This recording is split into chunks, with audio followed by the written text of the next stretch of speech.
Wider, shorter, tired. That isn't age, it's shape. If photos keep stealing your height or video leaves your face looking a little weary, give me 10 minutes. I'll walk you through 5 precise shape secrets that lengthen your lines, pull attention to your eyes, and make your hair read fuller. No crash diets, no new closet, no marathon salon visits. Stay with me, because in secret number 3, I'll reveal a simple contrast tweak that lifts your portrait instantly, on camera and in real life. This episode is for women in their 50s and 60s who want elegance without effort, reading glasses or progressive lenses, silver coming in, density shifting, real life happening. Shape, not age, decides whether you look lifted or compressed. We'll use my Cut Care Color Playbook. Value contrast 70/30 to set the right light-to-depth ratio, texture stacking for believable fullness without frizz, and the face framing trifecta, temple, hairline, jaw, so at least 30% of your light sits where the eye loves it most. If practical, respectful coaching is your lane, subscribe now and save this episode so you can bring these scripts straight to your next appointment. Here's what you'll get today. 5 shape secrets that pair cut, color, and clothing into simple, repeatable formulas. For each one, I'll show you exactly what it is, why it works using visual science and hair mechanics, who it suits by face shape, texture, density, and glasses, plus a quick at-home test, a one-line salon script you can read off your phone, a tight checklist, and one smart don't. Ready to trade tired for tailored? Let's begin. Secret number 1, the vertical column and crown lift. Think of your outfit and your hair as one clean line. Build a column by pairing a top and bottom in the same color or a close tonal match, then add an open third layer, a duster, cardigan, or blazer worn unbuttoned, so the eye travels without interruption. Finish the frame at the head. Shift your part about a 1/4 inch off center. Let the very front 3/4 inch of your face framing pieces flip softly outward and resist curling the baseline under into the jaw. This works because the eye naturally follows uninterrupted verticals. When your clothing and hair create one continuous path, your body reads taller and the midsection settles. A slight crown lift moves visual weight upward, narrows the face, and directs motion toward the eyes. Those outward-tipped pieces act like gentle rails. Instead of widening the cheeks, they guide attention up and along the line. It suits most women, but pettites and short-waisted figures see the biggest payoff as long as the outer layer stays open. If you're curvy or carry weight through the tummy, choose fabrics that glide and keep the layers airy so length doesn't collect at the jaw. If you wear glasses, echo the geometry of your frames with a lightly structured lapel or cardigan edge to reinforce those vertical tracks. Test it at home in 2 minutes. Take a full-length photo in a near-tonal outfit. Put on a jacket, button it, and notice how the vertical breaks. Now reopen the jacket, give the crown a fingertip height boost with a round brush, shift your part about a 1/4 inch, and flip the front 3/4 inch outward. Snap a second photo in the same light. Most women see a calmer waist and a lifted face with nothing more than those small changes. If you're heading to the salon, your script can be this simple. Please build a light crown lift with airy internal layers, part my hair about a 1/4 inch off center, and keep the front tips softly flipping out. Don't tuck the baseline into my jaw. Before you leave the mirror, do a quick check. Matching top and bottom, third layer worn open, crown lightly lifted, front edges tipped outward. Avoid a dead center part and a high-contrast top and bottom split, which stack width and shorten the line. I learned this the hard way. For years, I buttoned every cardigan to hide my middle. The first day, I tried a beige tee with matching trousers, a sand duster left open, a 1/4 inch side part, and a 10-second crown lift. My neighbor asked if I'd grown. I hadn't, I'd simply cleared the path for the eye. Tell me in the comments whether you're team open layer or team buttoned up, and which column color, black, navy, taupe, or gray, makes your face look most alive. When you're ready, we'll place your cut at the most flattering length using the rule of thirds in secret number 2. Secret number 2, the rule of thirds baseline, cut where the eye loves. Choose a length where the eye naturally lands, just below the jaw or right at the collarbone notch, paired with a soft, side-swept bang that finishes in the upper part of the brow. Those 2 landing spots keep your face from looking sliced in half the way a chin stop cut does, and they help hair move instead of sitting like a box. Below jaw length frees the jawline so it looks cleaner and more defined. Collarbone length adds a gentle swing that draws attention to the neck and lifts the whole portrait. A diagonal, side-swept bang quietly pulls the gaze up and inward, which narrows and elevates your features without any harsh lines. I've reviewed dozens of before and after clips for clients, and the simple shift from chin length down to the collarbone consistently makes the very same woman look taller and more open on camera. Same person, smarter breakpoint. This guideline flexes to your features. Round and square faces gain instant length with the below jaw option, and a soft side bang eases strong angles so the face reads slimmer. Long faces balance beautifully at the collarbone with a slightly fuller side sweep for harmony. If your hair is fine, keep the outline clean and intact so it reads thicker. Skip aggressive end, feathering, which can make the bottom look thin and wispy. If you wear glasses, let the bang skim the top of the frame so hair and frames cooperate instead of crowding each other. Test it at home in 10 minutes. Stand sideways to a mirror, place a comb at your jaw, then drop it about 1/4 to 3/4 of an inch to mark the first length. Make a second mark at the collarbone notch. Record a short walk from 8 to 10 feet away in each length by tucking or pinning your hair to mimic the cut. Choose the version that swings cleanly, keeps the jaw visible, and doesn't collapse at the ends. You'll see the winner immediately in motion. When you book your trim, keep the ask simple and clear. Cut the length just below the jaw or at the collarbone notch, no chin stop. Keep the edge clean, add a soft side-swept bang that ends in the upper part of the brow, and avoid heavy end texturizing. If your jaw is fuller, skip any curl under at the chin. That creates a hard horizontal line exactly where you don't want attention. Marisol, 62, swore nothing past the jaw would work. We moved her to the collarbone and added a gentle side bang. Her cheeks lifted, her neck looked longer, and she didn't change a stitch of makeup. I made a similar shift, about 1/2 inch below the jaw with an upper third side sweep, and even on zoom, my eyes became the focus. Are you leaning toward the below jaw line or the collarbone, and what made the difference in your test video? Once your best length is set, we'll add light movement and a simple 70/30 value balance, so that fresh cut reads fuller, brighter, and ready for the camera.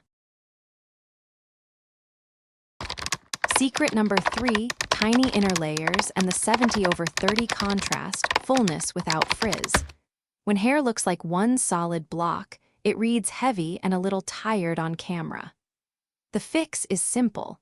Ask for very fine layers inside the haircut to create movement while keeping the outer edge firm, then add a touch of soft brightness around the face, at the temples, along the hairline, and near the jaw, no more than 1/2 to 1 shade lighter than your base. Finish the look with a 70/30 outfit.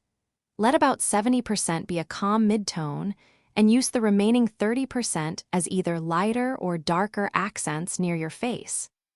This pairing cleans up your outline and brings your features forward without shouting.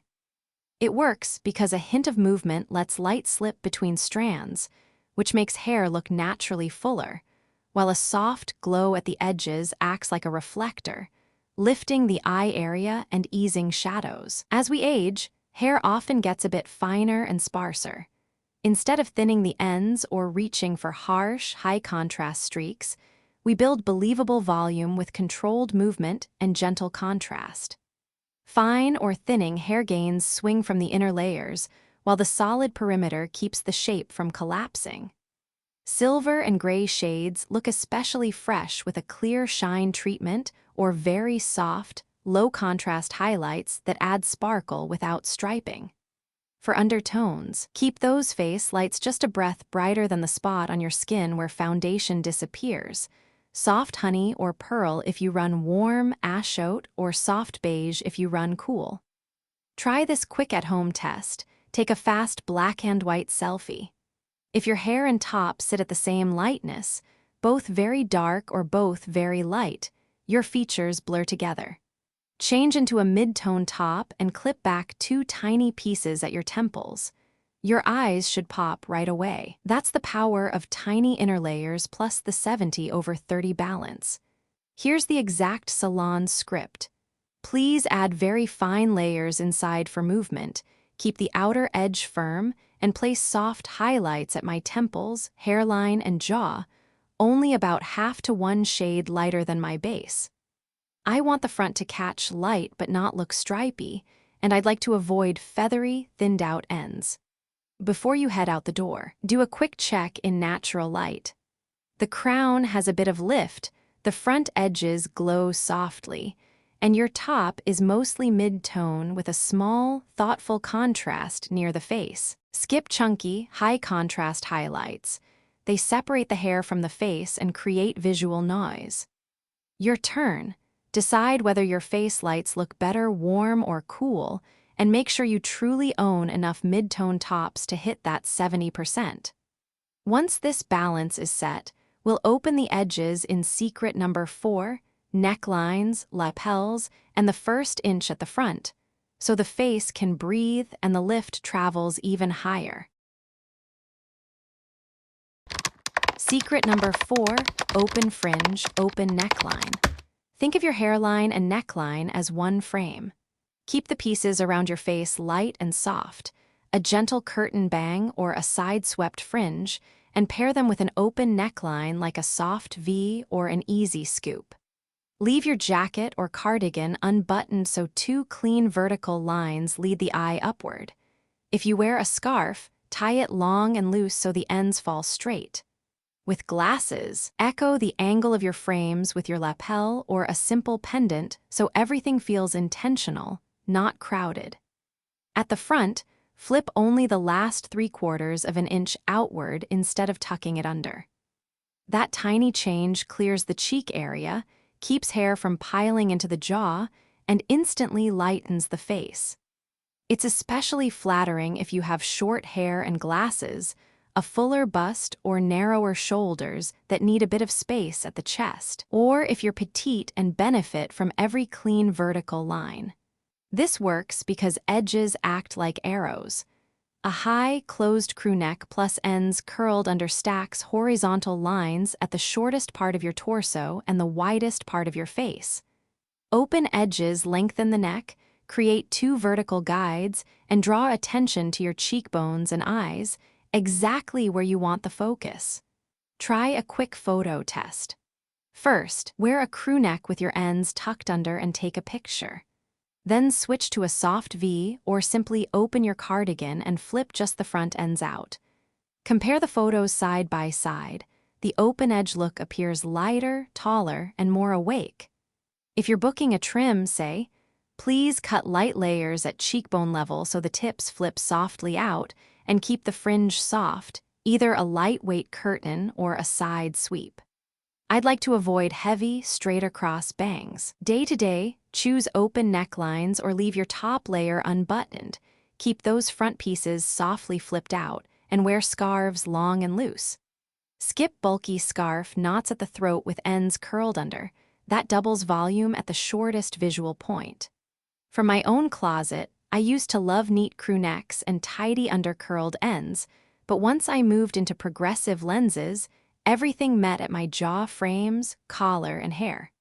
Switching to soft V-necks, adding cheekbone-level layers with a slight outward tip, and wearing a 22-inch pendant that mirrors my frame angle let my face breathe. Friends asked if I'd had something done. I hadn't, just smarter edges and a clearer frame. Secret number 5, finish for lift, sheen, matte, and movement the last 10%. Treat your finish like gentle lighting for your hair and outfit. Keep the roots softly matte so the scalp doesn't glare, then add a touch of soft shine through the mid-lengths and ends so the hair looks alive and dimensional.